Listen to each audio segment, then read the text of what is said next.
Bonjour à tous, j'espère que vous allez bien et que, écoutez, ma foi, je vous ai pas trop manqué. Moi, ça m'a manqué de pas faire cette vidéo. Bref, alors, on continue le développement sur la thématique l'estime de soi et l'assurance. Exactement.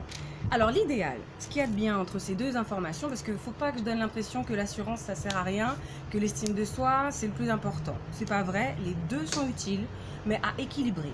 À équilibrer selon le caractère, selon ce que vous êtes, selon si vous êtes une femme ou un homme aussi, ça peut aider. Pourquoi? Parce que l'assurance, c'est mine de rien quelque chose de très charnel, pour ceux qui vont comprendre en tout cas les notions que je vais développer. C'est quelque chose qui est beaucoup plus charnel, qui fait plus appel à l'ego. Exactement, donc l'égoïsme, l'égocentrisme, etc. Ça ne veut pas dire, encore une fois, que c'est particulièrement négatif, mais c'est à jauger, justement, à maîtriser, à dompter. On parle d'excès d'assurance, quelquefois, c'est pas pour rien. Ouh là là, tu vas rester là, toi. Ok? Donc ça, c'est une première chose. Tandis que l'âme, on est plus dans l'émotion. Vous voyez, c'est le reflet de l'émotion. Enfin, l'estime de soi, excusez-moi. C'est justement l'âme qui parle. Lapsus. L'estime de soi, c'est l'âme qui parle. L'âme, c'est ce qu'il y a de plus pur, de plus divin en vous, de plus honnête, de plus sincère. D'ailleurs, c'est l'âme qui a soit peur, soit aime. C'est là où, justement, pour éviter de développer la peur, il faut nourrir l'âme, il faut la penser P-A-N-E-S-E-R, P-A-N-S-E-R plutôt. Il faut la penser, il faut la préserver, la protéger, la nourrir. Il faut nourrir son âme, protéger son âme, dans le meilleur des cas, la restaurer. Ça, en général, c'est quand on le souhaite, on le demande, on développe certaines capacités de prière, de méditation, bref, chacun son truc, développement personnel. Voyez la meilleure manière de faire selon votre culture, votre origine, parce que bon, de là d'où je viens, il y en a tellement qui assument, qui n'assument pas, qui vivent, qui ressentent, qui ont aussi un héritage spirituel, qui justifie qu'ils vont apprendre à restaurer leur âme, protéger leur âme, nourrir leur âme d'une certaine manière, ou en tout cas à méditer d'une certaine manière. Ou pareil, l'ego, peut-être aussi que vous l'avez hérité, vous vous en rendez même pas compte, mais vous avez un excès d'assurance parce que justement dans la famille, tout le monde est comme ça chez les hommes ou chez les femmes. Vous verrez en général les points communs. Si toutes les femmes de la famille ont tendance à, je sais pas moi, crier ou rire ou justement ne pas aimer les enfants, enfin, peu importe. Tout ça est super subtilement important, subtilement déterminant dans ce que vous êtes finalement. Parce que souvent, on peut ne pas avoir conscience de nos influences premières. Ça se crée en général pendant l'enfance, l'adolescence, ce qui fait qu'on a peur, ce qui fait qu'on n'a pas peur de ci, ce qui fait qu'on aime ça et ce qui fait qu'on n'aime pas ça. Exactement, les goûts, les passions sont des choses qu'on développe en général dans l'enfance. Donc justement, comment peut-on dompter son excès d'assurance? Comment peut-on gérer, jauger son assurance? Donc pour rappel, pour ceux qui n'ont pas vu la première vidéo, l'excès d'assurance, c'est quand on arrive à gérer ses émotions soi-disant et que on donne l'apparence de tout bien gérer, tout va toujours très bien. Ça, c'est une forme d'assurance. Maintenant, qu'est-ce qui peut générer ça? Ça peut être dû à de l'estime de soi, ça peut être juste à un excès d'ego. Je pense qu'on se comprend, je l'espère en tout cas.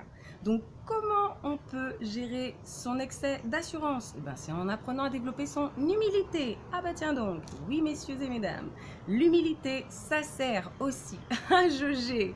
Exactement, pour peu qu'on n'en ait pas du tout. Est-ce que vous avez conscience de votre excès d'assurance à ce moment-là? Bref, il y a aussi l'empathie, le fait de ressentir les gens, de se mettre à la place de l'autre, exactement.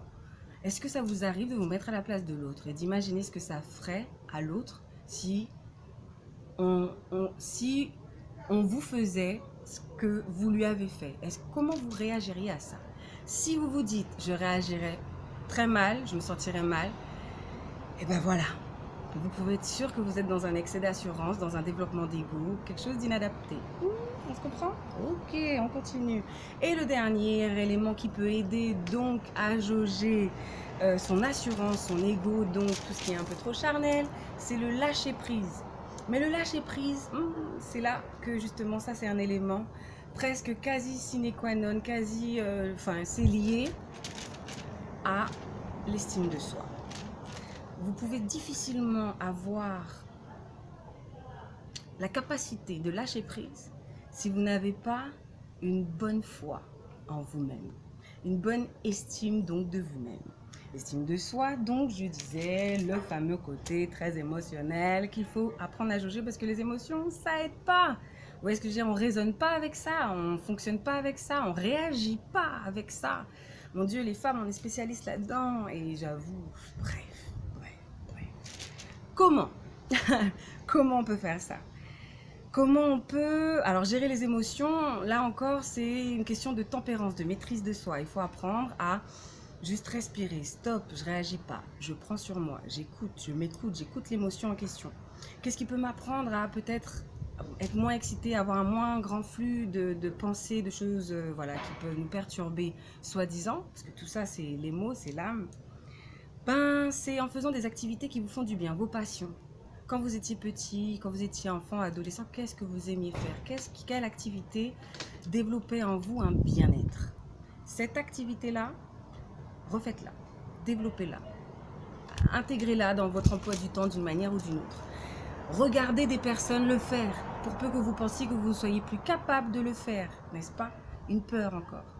Mais si la capacité est là, il suffit juste que vous réappreniez à monter sur le vélo. En général, on n'oublie pas qu'on sait faire du vélo, comment faire du vélo. Et si on n'est pas trop à l'aise avec ça, comme c'est mon cas, eh ben, on le sait en général et bon, on sait faire du vélo, mais on ne développe pas plus que ça. C'est-à-dire que moi, vraiment, je ne sais pas me mettre debout sur un vélo. J'avoue, j'arrive, enfin, vous voyez, debout, quoi, hors de la selle, je ne sais pas faire ça. Bref, j'assume, c'est pas grave, mais je sais faire du vélo. J'ai la base. Donc voilà, les activités. Et enfin, justement, savoir reconnaître, comme je viens de le faire, vos peurs, vos manquements, vos faiblesses, vos colères. Savoir reconnaître vos chaînes. Exactement. Savoir reconnaître ce qui vous empêche de faire ci ou de faire ça. C'est super important. Bref, j'irai pas plus loin, je pense que j'ai déjà donné beaucoup d'informations là dans cette vidéo. Donc, je vous souhaite tout le meilleur et on se retrouve la prochaine fois pour parler des sujets stériles. Vous savez, les choses qui, dans le fond, nous fait perdre du temps. À plus tard!